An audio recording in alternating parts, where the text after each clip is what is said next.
There is such a bright day ahead with what this team is delivering on vaccines and therapeutics. We want to make sure that everybody is here for next year's Thanksgiving. So thank you all very much, and members of the media, thank you for helping us in our efforts to ensure the American people go on this journey with us. Thank you.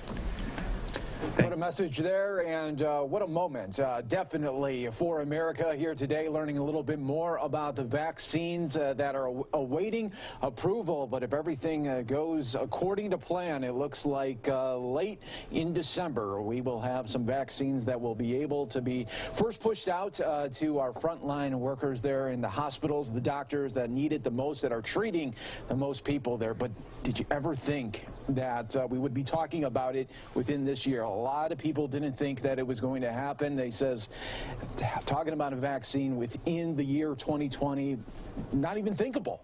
And now we're seeing that because of Operation Warp Speed, because of the great, the minds of Americans being put together at the ultimate test here in the middle of a global pandemic. We're talking all about it and just really seeing the strength of our teams, our doctors, all scientists coming together for the very good, not only for this country, but the world, in an effort to bring down this pandemic, so we could try to see some normalcy come in 2021, everybody. Hi, everyone. I'm your host, Mike Bache, as we roll on right here on News Now from Fox. Let me show you another big thing that we are monitoring right now. Yeah, it is the Dow. Oh, yeah, hitting record highs today here. You see over that 30,000 marker there. That is truly amazing there, as well as U.S. equity markets in a sharp rally pushed the Dow Jones Industrial Average to all new highs there. Vaccine optimism combined with another solid read on U.S. home prices drove a broad market rally led by Dow members General Electric, Bank of America, and Boeing. The rally was also supported by the likelihood that President-elect Joe Biden would formally appoint former Federal Reserve Chair Janet Yellen as his would-be Treasury Secretary there.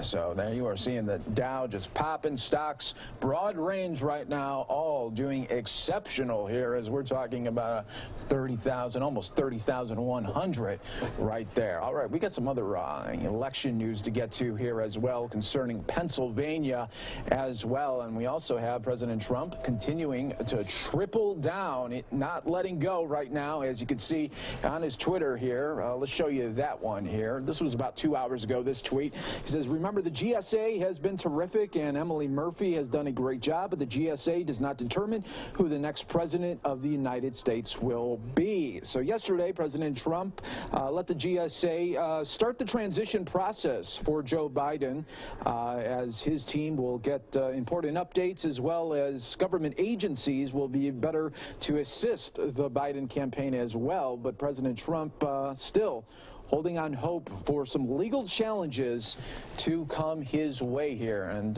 we will continue to be monitoring that here for you right here on News Now from Fox. The update from Pennsylvania, everyone. The Pennsylvania State Department certified the results of the presidential election in favor of President-elect Joe Biden and Vice President-elect Kamala Harris.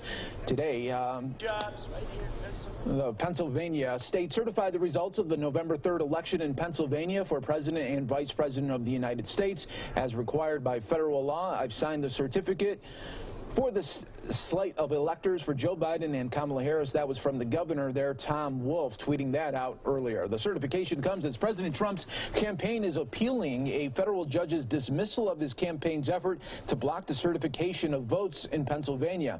The president and other plaintiffs filed a notice of appeal to the 3rd U.S. Circuit Court of Appeals on Sunday, a day after the judge issued a scathing order shooting down claims of widespread problems with mail-in ballots. The case was seen as a long shot to stop Biden's inauguration, but was one of the Trump campaign's best hopes to affect the election results through the courts, given the state's 20 electoral votes at stake there. Obviously, we are hearing that President Trump will be appealing this as he is sort of running now out of time in legal challenges, but continues to press on.